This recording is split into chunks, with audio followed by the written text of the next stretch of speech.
What's up, everyone? I was just writing about this and taking notes on it, but I'm honestly very excited about this idea and this topic, so I am just making the video right now. I don't even know if I finished, but just wrote a bunch of notes and went to reference all of these books plus the Bible to bring this idea out. Ruthless, Elimination of Hurry, The Mountain is You, The Inner Game of Tennis, The Screwtape Letters, and Inner Excellence by Jim Murphy. All incredible books. And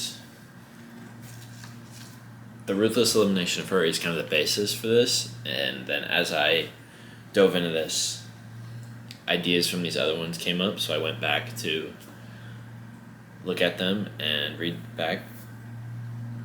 So what I really want to talk about is this idea of image and dust that he brings up in the Ruthless Elimination of Hurry. And I don't know why, it was just on my mind, and I decided to spend some time thinking about it, reading about it, and working through it. So first I'm just going to read off the verses where this idea comes from in the Bible. So in Genesis 1:27 it says, "So God created man in his own image. He created him in the image of God. He created them male and female." Genesis chapter 2 verse 7, "And the Lord God formed the man out of the dust from the ground, and breathed the breath of life into his nostrils, and the man became a living being." Genesis chapter 3 verse 19, "For you are dust, you will return to dust." And then even in Ecclesiastes it says the same thing. It's in chapter 3 verse 20, it says, "All are going to the same place. All come from dust and all return to the dust." So this idea of image and dust, which I was first introduced to when I read Ruthless Elimination of Hurry, and contrast between them, what they really mean, and what it means for us to live like this, because it's talking about us. We, as humans, are made in the image of God, but we are made from dust, and we will return to dust. So what does that even mean? So I love when I do these to go look at the original Hebrew words, what they mean, because there's so much wisdom to be brought out from those when you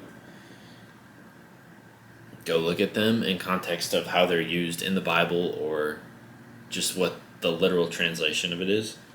So Salem, image.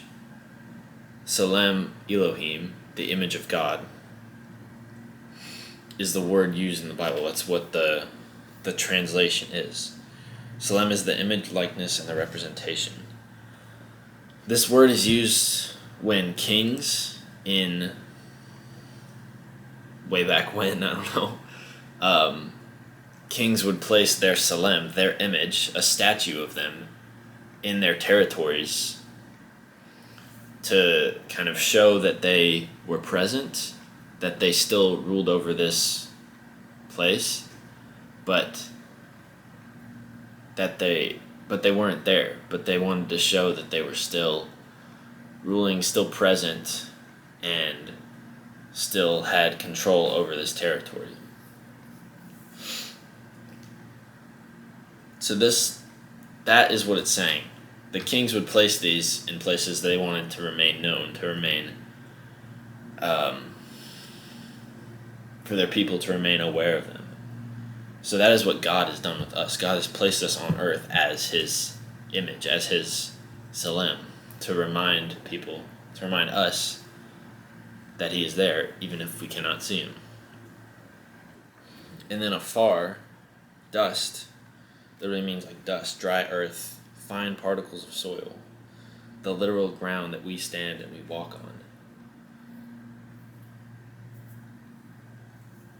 And then in the Ruthless Elimination of Hurry, he says, It's the image and the dust, the potential and the limitations. We have the potential, the capacity for divinity of God. The potential, but then we are also limited. We are always going to be limited. That is our human nature. So God gave us the capacity for divinity. We have a potential to realize. We are not yet. We're always working to get better. We are always trying to be better. And that capacity for divinity, I think, is really shown in creativity. As humans, God is the ultimate creator. He created everything out of nothing. And that is what we have. We have the ability to create something out of nothing.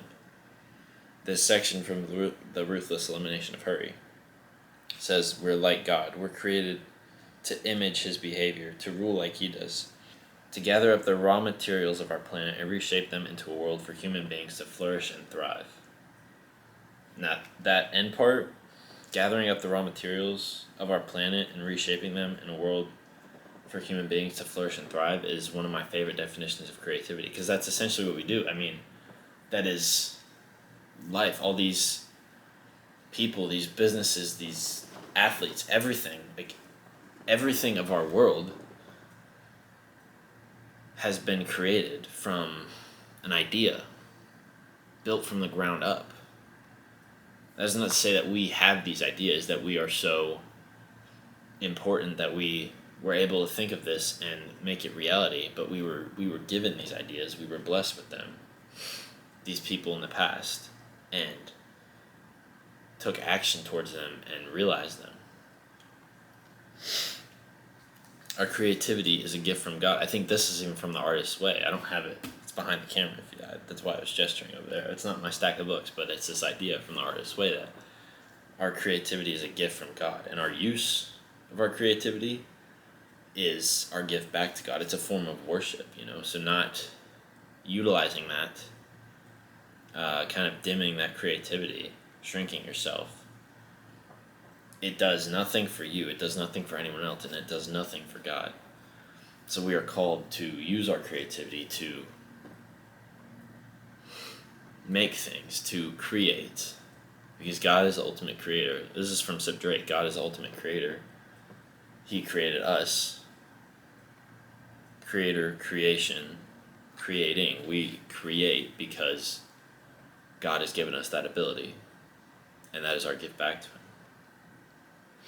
We were given this potential, this capacity to use and to realize.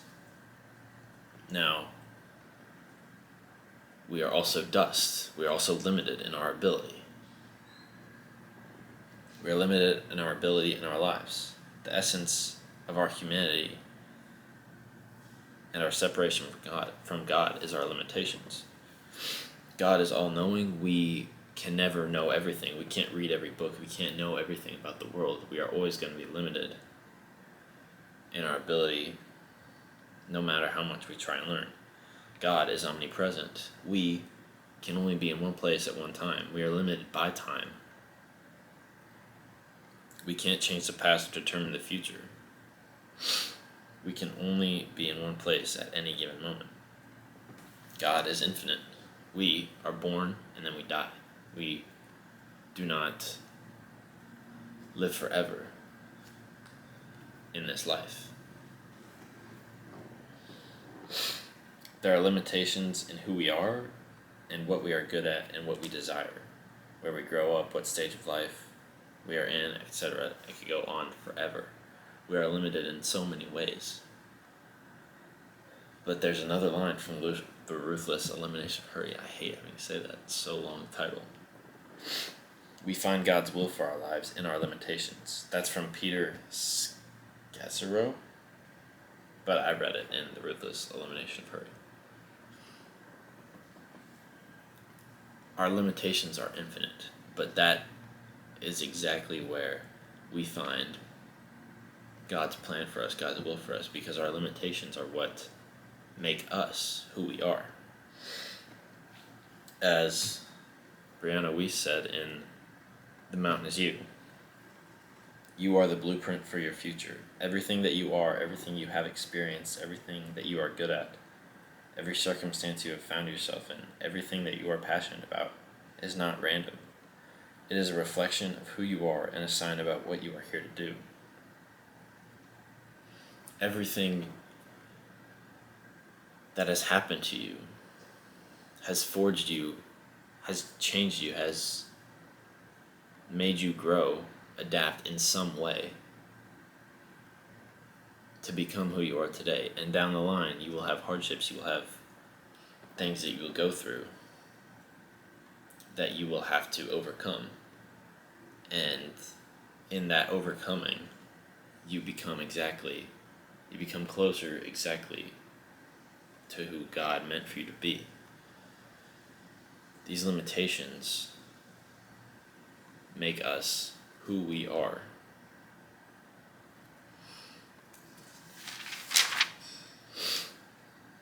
We must accept our limitations, and then we must learn to love them, because accepting them isn't enough. We can't just be okay with them.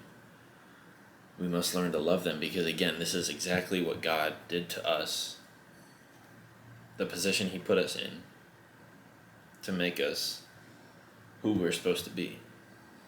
Now there's a tension here, because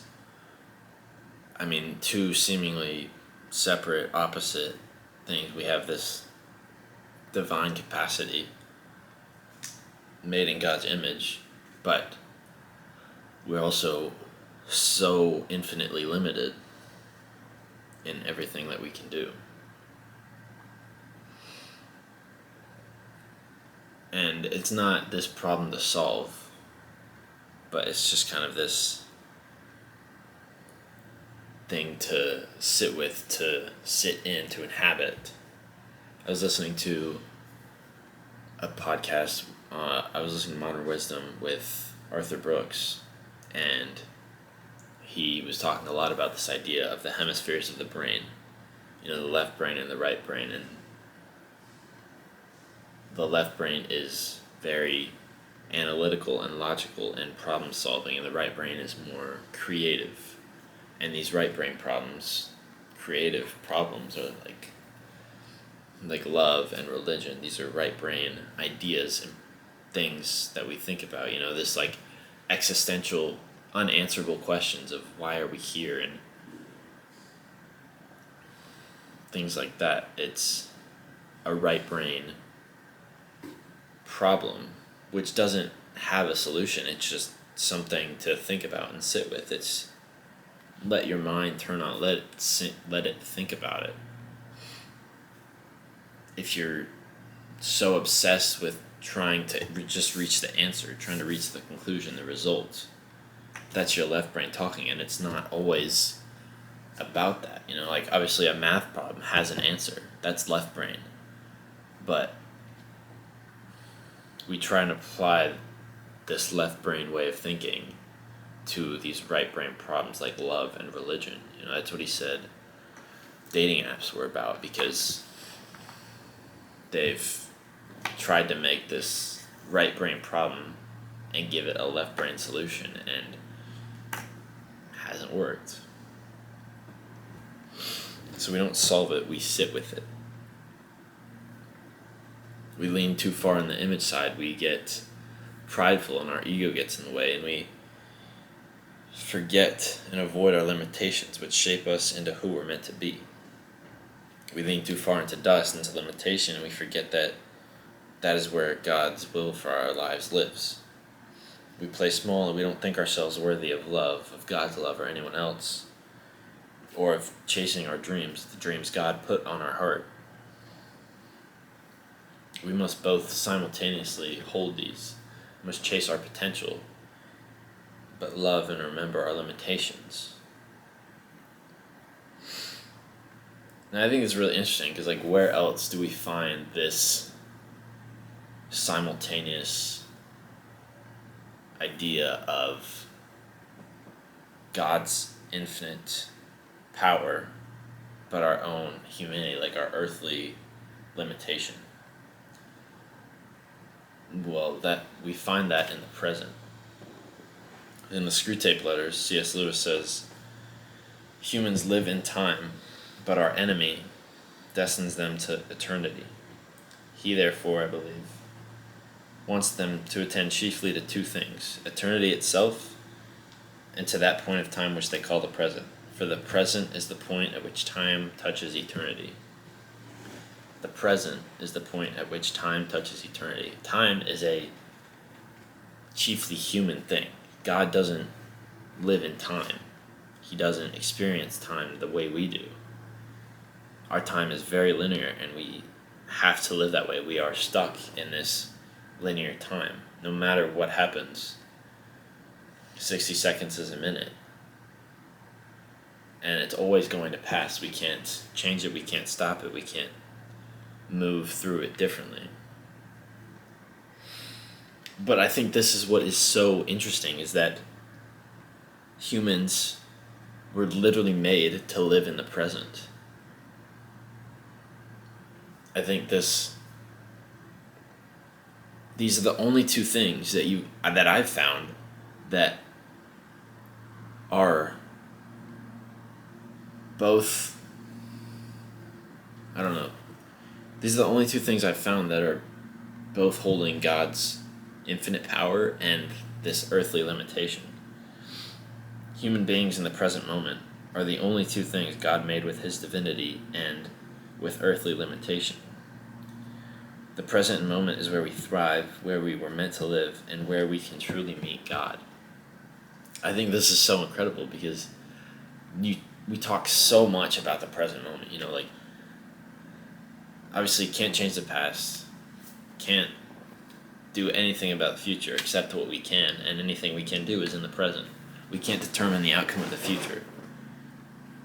It will happen as it happens. But the present is such a powerful place to live because it's truly where we were meant to live. In Inner Game of Tennis and Inner Excellence, they talk about presence is one of those key factors to these peak experiences, this flow state that so many people talk about. I'm just like finishing up this Ikigai, and it talks about flow states, and we just have to be present. I think he talks about that in the Ruthless Elimination Hurry too, but it's just such a powerful idea of being present. And if you can truly be present, we've all felt that, where we're like truly in the moment and nothing else outside of that matters. And it is such a powerful divine experience because it's where we were meant to be. It's where we're meant to sit, and it's where we can truly meet God. I think prayer brings us to the present. Any kind of activity that you love, anything done with full presence. I haven't read this book, but I've heard about it, and it's on my list. I think it's Power in the Presence of God. I think that's the title, by Brother Lawrence. And essentially, I read like the synopsis, and the idea is that this guy at a monastery, I think, some kind of religious institution, but he wasn't even I don't think he was like I don't know, it said he was a dishwasher, and he writes, I think it's his own journal notes, or like his own accounts of finding the presence of God in these mundane tasks and doing the dishes and folding laundry. And I think that's such a powerful idea because you truly can find the presence of God anywhere if you're willing to commit yourself to the present moment. And this is what I've talked about so many times, that it requires this open hands approach, this courage to forget about the outcome, to not worry about what's going to happen, and just be in the present moment. Because when you truly understand that like you can't change the outcome, all you can do is what you can control. outside of that, whatever happens is going to happen. And when you can truly let go of that desire for control and perfection, then you allow yourself to sit in the present, and you can finally feel what it's like to live in the present and feel that power.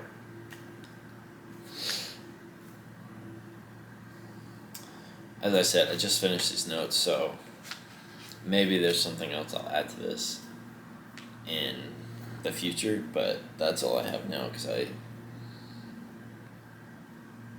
was just so excited about that idea and I wanted to share it. So, thank you guys for listening to my rant, and hope you have a great day. Go find some presents and go find God. Love you guys. Peace.